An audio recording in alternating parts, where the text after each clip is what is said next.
Kan terkenang Assalamualaikum warahmatullahi wabarakatuh. Oke adik-adik, sebelum pembelajaran kita mulai dan Kak Tria akan menerangkan tentang materi pembelajaran kali ini, sebelumnya kita berdoa dulu terlebih dahulu.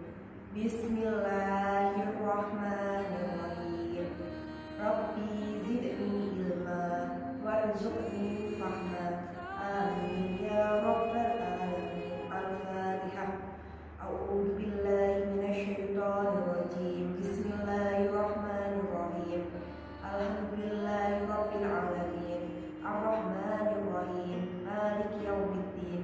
Iyyaka na'budu wa iyyaka nasta'in. Ihdinas siratal mustaqim. Siratal ladzina an'amta 'alaihim ghairil maghdubi 'alaihim waladdallin. Amin. Oke. Ada pepatah, tak kenal maka tak sayang, yaitu yang selalu diutarakan kaum muda sekarang ini, termasuk kalian. Oke, kali ini Kak Tria diberi kesempatan untuk memberi materi pelajaran terhadap kalian semua ya. Oke, sudah kenal belum? Oh pastinya belum. Sebelumnya perkenalkan dulu. Ada yang sudah kenal? Belum? Oke, sebelumnya kita kenalan dulu ya. Ya, perkenalkan. Nama saya Tria Tini Roisadah, biasa dipanggil dengan sebutan Tria. Panggil saja dengan sebutan Kak ya, Kak Tria.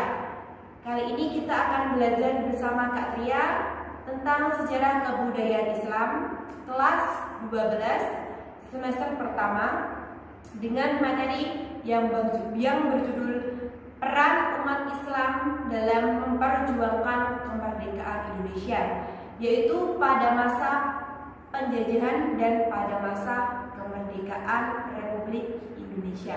Oke. Sebelumnya media yang akan Kak Tria gunakan, yang pertama ada laptop, yang kedua ada papan tulis, oke. Yang ketiga ada buku tulis, buku tulis. Yang keempat ada modul, yaitu LKS SKI kelas 12.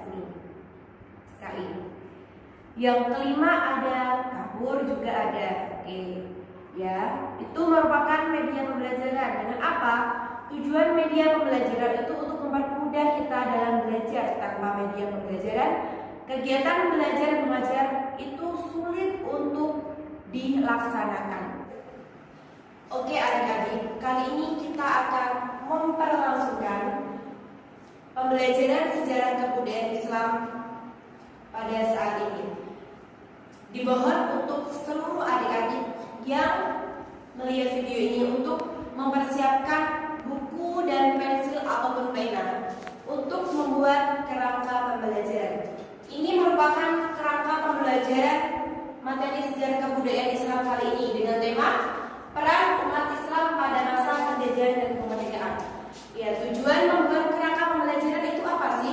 Tujuan membuat kerangka pembelajaran agar kita bisa mengetahui secara singkat tentang pokok-pokok bahasan penting tentang materi yang akan kita pelajari. Oke, langsung saja.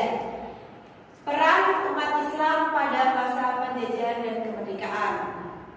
Ya, kali ini pada masa penjajahan dan kemerdekaan itu ada tokoh-tokoh penting yang berperan dalam memperjuangkan bangsa kemerdekaan Indonesia ini, yaitu ada tokoh-tokoh Islam. Nah, beliaulah yang memperjuangkan kemerdekaan Indonesia hingga saat ini Indonesia merdeka tahun 75, lebih dari 75. Yang pertama kita membuat perjuangan pada masa kemerdekaan.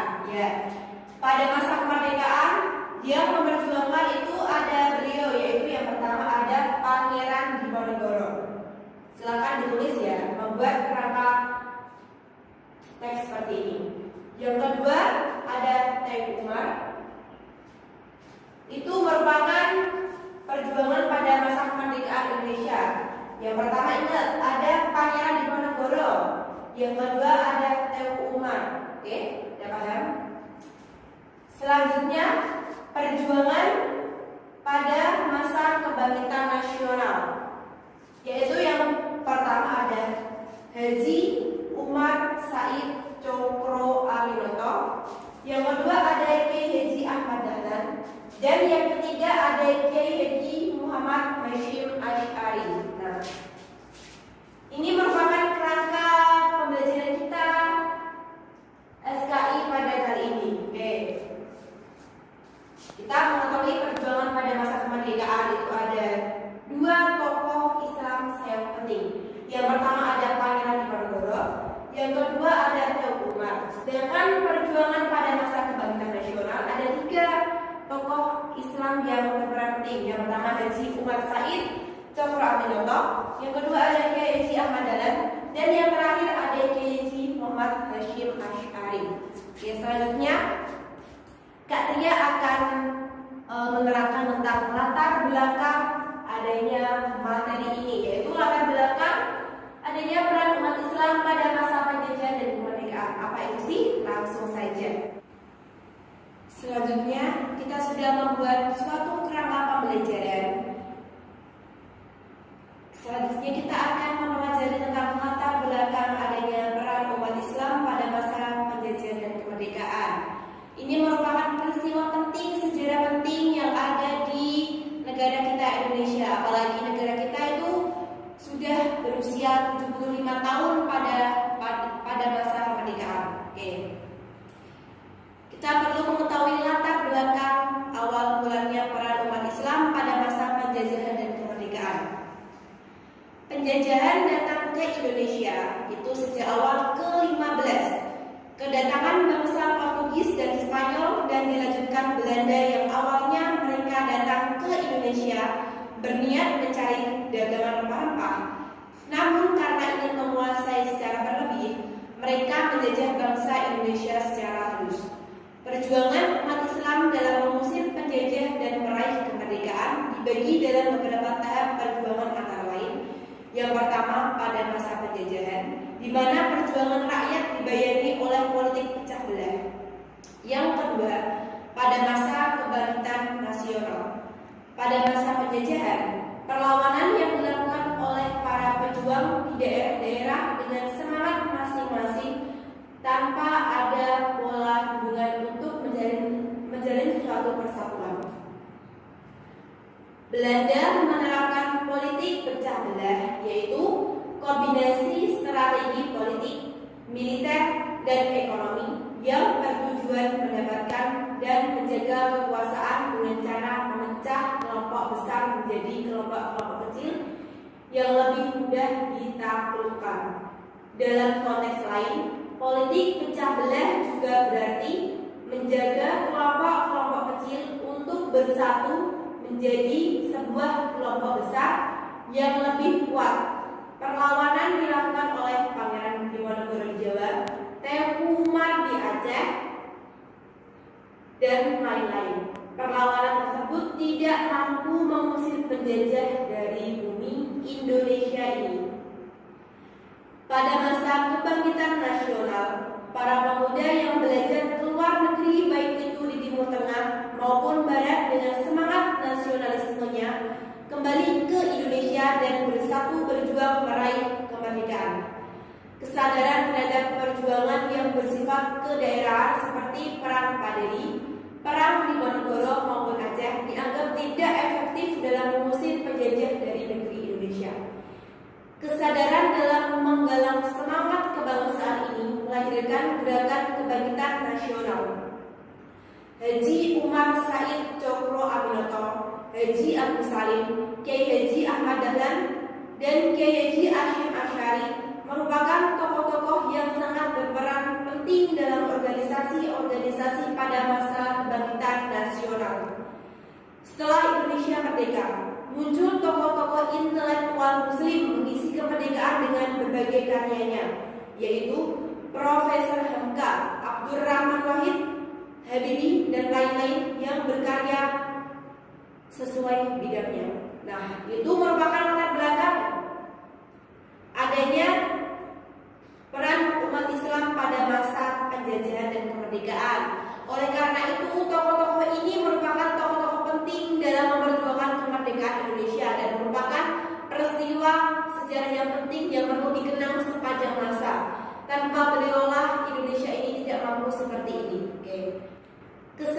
dalam menggalang semangat kebangsaan ini melahirkan gerakan kebangkitan nasional. Haji Umar Said Cokro Aminoto, Haji Agus Salim, Kiai Haji Ahmad Dahlan, dan Kiai Haji Hashim Asy'ari merupakan tokoh-tokoh yang sangat berperan penting dalam organisasi-organisasi pada masa kebangkitan nasional.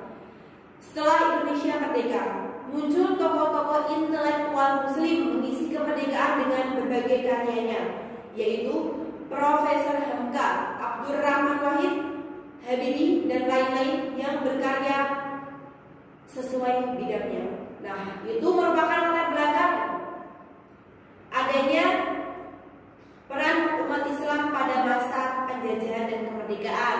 Oleh karena itu, tokoh-tokoh ini merupakan tokoh-tokoh penting dalam memperjuangkan kemerdekaan Indonesia dan merupakan peristiwa sejarah yang penting yang perlu dikenang sepanjang masa. Tanpa beliaulah Indonesia ini tidak mampu seperti ini. Oke. Selanjutnya kita akan belajar tentang perjuangan umat Islam pada masa penjajahan. Pada masa penjajahan itu ada dua tokoh penting umat Islam yang memperjuangkan kemerdekaan Indonesia. Yang pertama ada Pangeran Diponegoro, yang kedua ada Teuku Umar. Kita langsung saja ke yang pertama, yaitu ada Pangeran Diponegoro. Sebelumnya kita melihat gambar dulu Pangeran Diponegoro seperti apa. Nah, ini merupakan gambar Pangeran Diponegoro.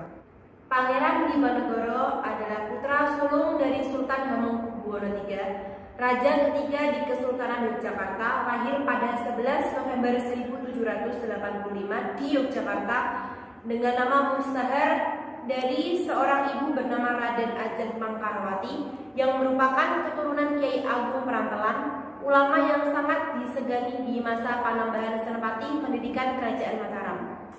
Pangeran Diponegoro wafat pada tahun 1855 Masehi. Oke.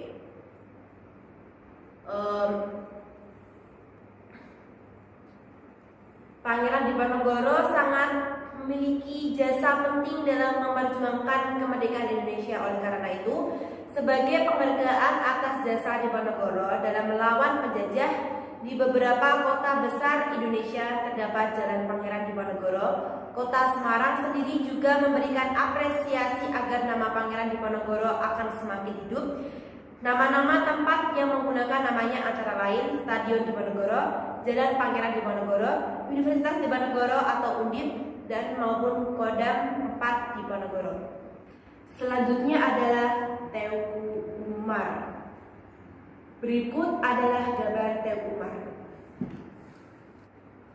Teuku Umar adalah salah satu pahlawan dari Aceh yang dengan gigih melawan Belanda adalah Teuku Umar. Teuku Umar yang dilahirkan di Meulaboh, Aceh Barat pada tahun 1854 adalah anak seorang bule balang bernama Teuku Ahmad Mahmud dari perkawinan dengan adik perempuan Raja Meulaboh. Umar mempunyai 2 orang saudara perempuan dan 3 saudara laki-laki. Nenek moyang Umar adalah Datuk Makhudum Sati berasal dari Minangkabau. Sayangnya, Teuku Umar wafat pada tahun 1899 Masehi. Selanjutnya, kita sudah mengetahui perjuangan pada masa kemerdekaan. Ada Pangeran Diponegoro dan Teuku Umar ya, teman-teman. Selanjutnya kita mempelajari perjuangan umat Islam pada masa kebangkitan nasional, yaitu ada Haji yang pertama ada Haji Umar Said Cokro Aminoto. Berikut adalah gambar beliau. Haji Umar Said Cokro Aminoto lahir di Ponorogo, Jawa Timur 6 Agustus 1882 dan meninggal di Yogyakarta 17 Desember 1934 pada usia 50 tahun. Cokro Aminoto adalah anak kedua dari 12 bersaudara dari ayah bernama Raden Cokro Amiseno, salah seorang pejabat pemerintah pada saat itu. Kakeknya Raden Adipati Cokronegoro pernah juga menjabat sebagai Bupati Ponorogo. Selanjutnya Kiai Haji Ahmad Dahlan atau Muhammad Darwis. Berikut adalah gambarnya. Kiai Haji Ahmad Dahlan atau Muhammad Darwis lahir di Yogyakarta 1 Agustus 1868 dan meninggal di Yogyakarta 23 Februari 1923 pada usia 54 tahun. Beliau adalah seorang pahlawan nasional Indonesia. Dia adalah putra keempat dan 7 bersaudara dari keluarga Kiai Haji Abu Bakar. Kiai Haji Abu Bakar adalah seorang ulama dan khatib berkemuka di Masjid Besar Kesultanan Yogyakarta pada masa itu. Dan ibu dari Kiai Haji Ahmad Dahlan adalah putri dari Haji Ibrahim yang juga menjabat penghulu Kesultanan Yogyakarta Hadiningrat pada masa itu. Selanjutnya adalah Kiai Haji Muhammad Hasyim Asy'ari. Berikut adalah gambar beliau. Kiai Haji Muhammad Hasyim Asy'ari lahir di Kabupaten Jombang, Jawa Timur 14 Februari 1871. Meninggal di Jombang, Jawa Timur pada usia 76 tahun. Dimakamkan di Tebu Ireng, Jombang. Adalah salah satu seorang pahlawan nasional Indonesia yang merupakan pendiri Nahdlatul Ulama, organisasi massa Islam yang tersebar di Indonesia pada masa itu. Alhamdulillahirabbil alamin. Kita hingga detik ini kita sudah mempelajari tentang peran umat Islam dalam memperjuangkan kemerdekaan Indonesia. Nah, kita sebagai generasi penerus bangsa tidak boleh melupakan jasa-jasa sejarah penting yang dilakukan para pejuang kemerdekaan dahulu untuk kemerdekaan Indonesia. Sebisa mungkin kita harus menghargai jasa-jasa mereka. Nah, kita dengan cara apa? Yang pertama, kita harus bangkit. Kita harus terus semangat bangkit seperti pahlawan-pahlawan terdahulu. Kita harus semangat terus dan semangat belajar. Jangan sampai kita bermalas-malasan. Yang keempat, pesan dari Kak Tria, jangan lupa sehari sholat kita memberi Fatihah terhadap para pejuang kemerdekaan yang terlebih dahulu. Kita hadirkan Fatihah kepada beliau biar beliau yang sudah wafat bisa tenang di sana. Amin. Nah, sebelum kita menyudahi pembelajaran kali ini, mari kita berdoa terlebih dahulu. Silakan kepada adik-adik mengikutinya ya. Bismillahirrahmanirrahim. Subhana rabbika rabbil izzati amma yasifun. Wassalamu alal mursalin. Walhamdulillahi rabbil alamin. Wassalamualaikum warahmatullahi wabarakatuh. Semoga pembelajaran kali ini dapat bermanfaat bagi kita semua. Terima kasih.